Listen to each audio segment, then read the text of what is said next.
अध्याय 30 विनील कहानी।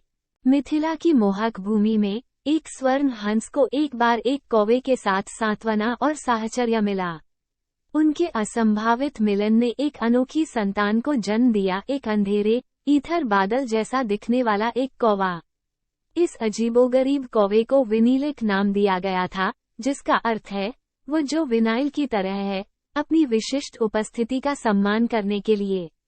हालांकि भाग्य की हंस और कौवे के लिए अलग अलग योजनाएं थीं, जिससे वे अलग अलग रास्तों पर चल पड़े। राजसी हिमालय के पास एक शांत झील में हंस अपने निवास स्थान पर लौट आया, जबकि विनीलिक मिथिला में रहा। हिमालय की झील के शांत वातावरण में सुनहरे हंस को एक बार फिर प्यार मिला, इस बार एक उज्ज्वल मुस्कान के साथ।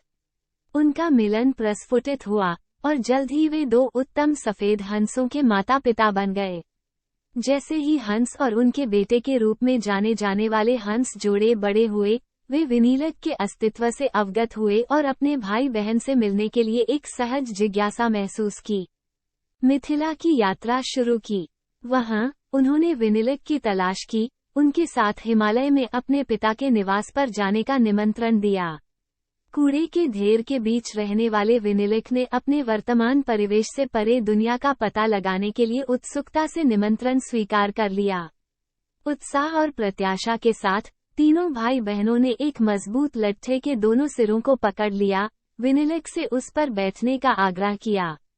जैसे ही लट्ठे ने उड़ान भरी, उन्हें हिमालय की बर्फ से ढकी चोटियों की ओर ले जाते हुए वे विस्मय और आश्चर्य के साथ आकाश में विचरण करने लगे।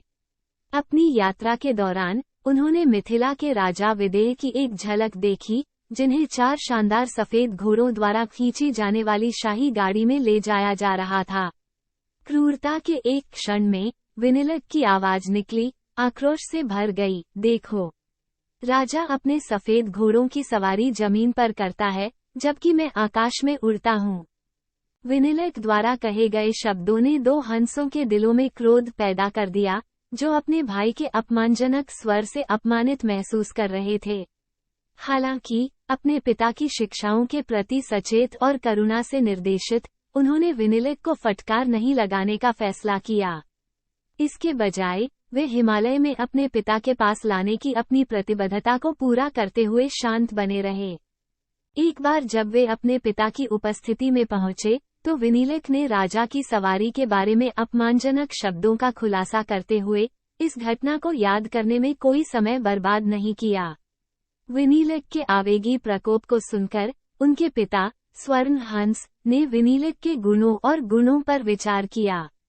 अपने ज्ञान में उन्होंने निष्कर्ष निकाला कि विनीलिक हिमालय के शांत निवास में रहने के लिए उपयुक्त नहीं थे। भारी मन से पिता ने अपने दोनों बेटों से आग्रह किया कि वे विनीलिक को वापस मिथिला ले जाएं, यह विश्वास करते हुए कि यह वास्तव में विनीलिक का था।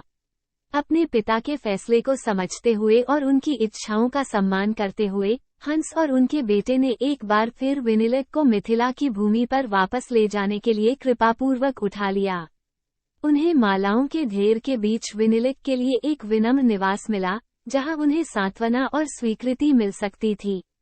जैसे जैसे दिन महीनों में और महीने सालों में बदलते गए, विनीलिक ने अपने नए घर में संतोष पाया। उन्होंने जीवंत रंगों और भूमि के विविध निवासियों को गले लगाते हुए मिथिला की सुंदरता की सराहना करना सीखा। आत्मनिरीक्षण और आत्म खोज के माध्यम से विनीलिक ने ये समझना शुरू कर दिया कि सच्चा अपनापन केवल भौतिक परिवेश में नहीं है, बल्कि अपने दिल और स्वयं की स्वीकृति के भीतर रहता है। विनीलिक की यात्रा ने उन्हें स्वीकृति और अपनी विशिष्टता को अपनाने के महत्व के बारे में अमूल्य सबक सिखाया। उसने महसूस किया कि उसका रूप रंग भले ही उसके भाई बहनों से अलग था, लेकिन वो उसकी योग्यता को परिभाषित नहीं करता था। इसके बजाय यह उसके कार्य, दृष्टिकोण और विकास की क्षमता थी जो वास्तव में मायने रखती थी। समय के साथ विनीलिक का दृष्टिकोण बदल गया और उन्होंने भाई बहनों के बीच एकता और प्रेम के महत्व को पहचाना, चाहे उनके मतभेद कुछ भी हों।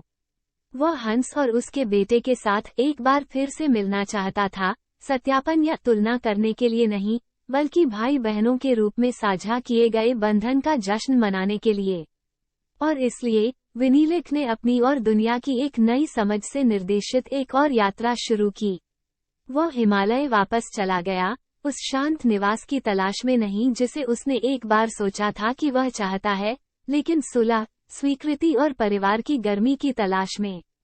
विनीलिक की कहानी हमारे व्यक्तित्व को गले लगाने के लिए एक सौम्य अनुस्मारक के रूप में कार्य करती है, दूसरों को स्वीकार करती है कि वे कौन हैं, और अद्वितीय गुणों का जश्न मनाते हैं जो हमें बनाते हैं। ये हमें सिखाता है कि सच्चा अपनापन हमारे भीतर रहता है, भौतिक सीमाओं और दिखावे से परे। आत्मा खोज और स्वीकृति के माध्यम से हम अपने दिल के भीतर शांति, प्रेम और सद्भाव पा सकते हैं, एक ऐसी दुनिया बना सकते हैं जहां हर प्राणी का स्वागत किया जाता है और उनकी अंतर्निहित सुंदरता और मूल्य के लिए मनाया जाता है।